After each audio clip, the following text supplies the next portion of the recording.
folks, it's Ben. This will be the second intro I shoot for this because I'm not quite sure what I said on the first one. We've got a 1987 Pontiac Fiero SE with a V6 and an automatic transmission. But what we're doing today is we're putting in the Rodney Dickman 2.8 belt slip eliminator pulley. And so what this is essentially is, instead of using the original routing, which actually goes from the crank up to the alternator and then back over to the water pump, it doesn't leave enough surface area on the alternator that it tends to squeak quite a bit. So what this does, it actually comes and wraps around the alternator, comes up and then down. And what that does is it gives it a lot more surface area on the alternator so it doesn't slip as bad. So for that, you need two things. You need his pulley bracket, which is right here. And we'll need to install this on some of the alternator bracketry. And then it comes with a longer belt. So in this case, for reference, it's a 40-50 47-0. So whatever equivalent it is to that. And in the instructions, it also has a day, just like that polycog, 50-50 47-0. It's a longer belt. In a pinch, you can use your stock belt again. Like, you can always run it back up that way. But in our case, we want that slip eliminator. This alternator just slips really bad all the time. So we're going to go ahead and fix that. So this is how to do that installation. First step in actually getting access for this pulley is to get to our alternator bolt so we can loosen it and remove the existing belt. To do that, it's probably going to be easiest just to remove our splash guard here. So there's a bunch of push rivets and screw rivets where you just pull these out, pull them out, and we'll pull this splash guard just out of the way so that we can get access. So taking this flat down isn't that hard. You just have to be aware that there is a hole back here which actually resides on the back side of the splash guard. So if you don't take that out, mine happened to be a screw one, but I'm going to replace it with just a push pin one when we reinstall it back together again. So now we have access to the side of the engine compartment. And more importantly, if we look up a little bit, there we go. There is the loosening bolt. That's a 13. So if we loosen this guy up, we should be able to, it's kind of tight back through here. We should be able to, yeah, see, that's perfect. We should be able to loosen up our alternator and get this belt off. So I'm going to continue our install.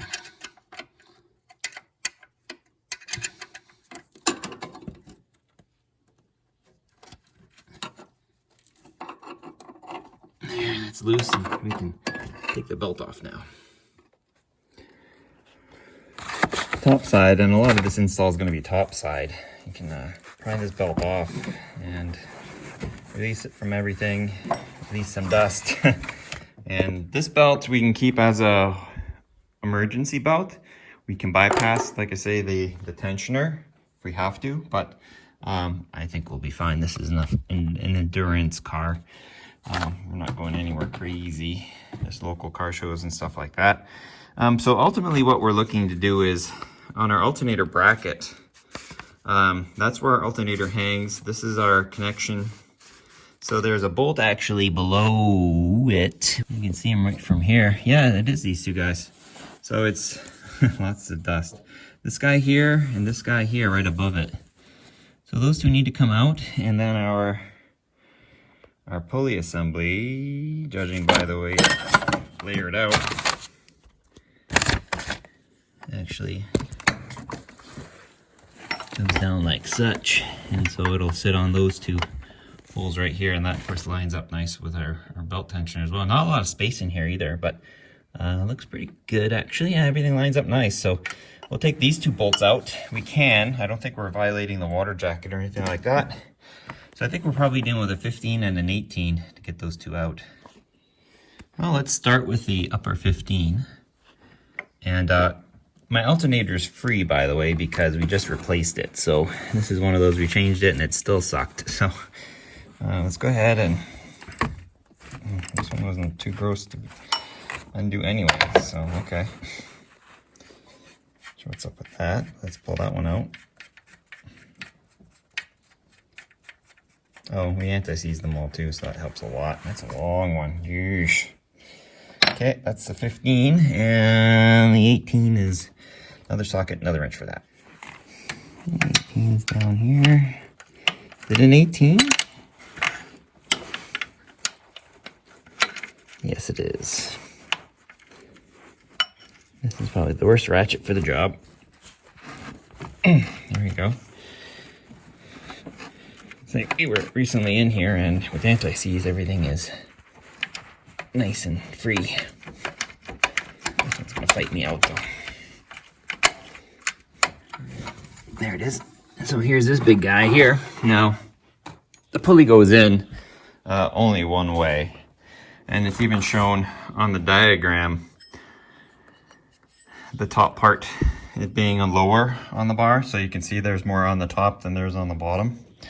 So that's super convenient too. Plus it's the way that this is closer to the engine block than that top part. That is also a true statement. So this will be tough to do with not a million hands. Well, maybe we can do that with that. Okay, so here's our bracket. So this is the 15 upper bolt. We'll put back in, which my hand will be in the way for a sec here.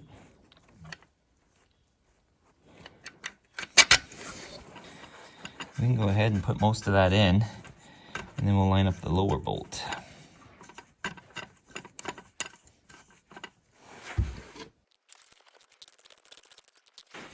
That's that on that one. Let's come downstairs here. Bring our light.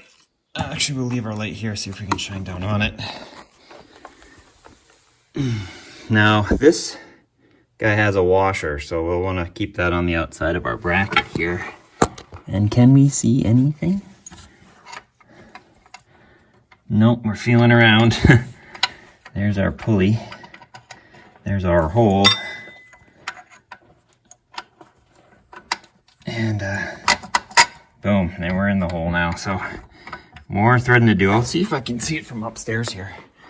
You guys can watch from above maybe.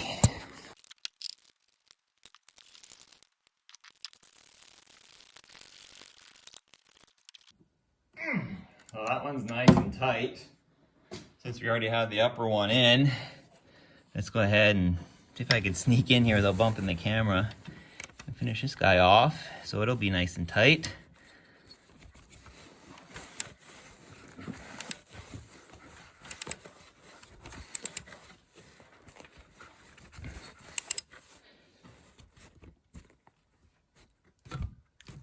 Okay, so that's good too. So that's the pulley installation, really. So now all we have left is reassembly of things. We need to install our new belt. And give it a test fire here. Belt installation was easy. Just remember your routing. This is your new sticker now. Is there an old sticker that tells you? No, I don't think so. There's nothing on the deck lid that I'd have to replace it with. But yeah, just make sure it's down. Really had to loosen that bolt. Alternator went really in, so we'll have to keep an eye on that. This is not a belt tensioner. It's just giving the alternator more grippy grip bite. So now we would need to come downstairs here again. And I had my light. That would probably help us a lot on this side of things. If we come down here, we're back to our tightener. See, she's way over. And that bolt is loose. And honestly, there's not a lot of pull to it. So let's just go ahead and tighten her down there. And presume it's tight enough. Actually, I probably ought to double pot, pull on it a little bit and tighten it. So let me do that. And I can't do that and hold you. So just sit tight. So the belt is tight now. Have maybe a 1/4 inch play. So that's not too bad. We'll see how bad it squeaks if we have to come back in here and tighten it up. So I guess lastly, we've got to put this guy back up here. So that's like I only had to undo one of those guys, or not. Let's see. Yeah, there's only one that holds them up. There's the one in the back, and that one goes around it. But this is the guy that I got some new plastic rivets. We'll just pop in here. They're not. Yeah, they are plastic rivets. But squish that back up there like so, and you go. Come on. Don't get caught on stuff. Oh, and I got this one too to put back in. Okay, so we got our rivets in, and the back one there we kind of just ignored because it actually doesn't do too much. And that's that.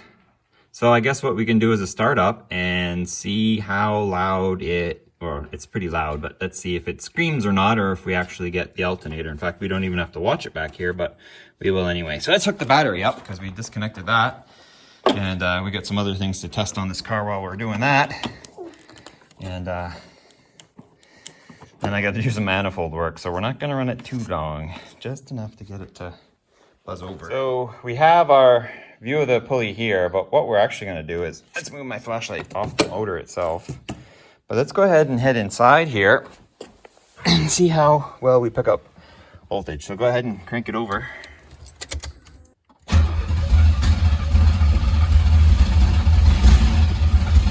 Come on, fire up, little girl. Just feather it, please. What? Feather it. So the alternator went right up.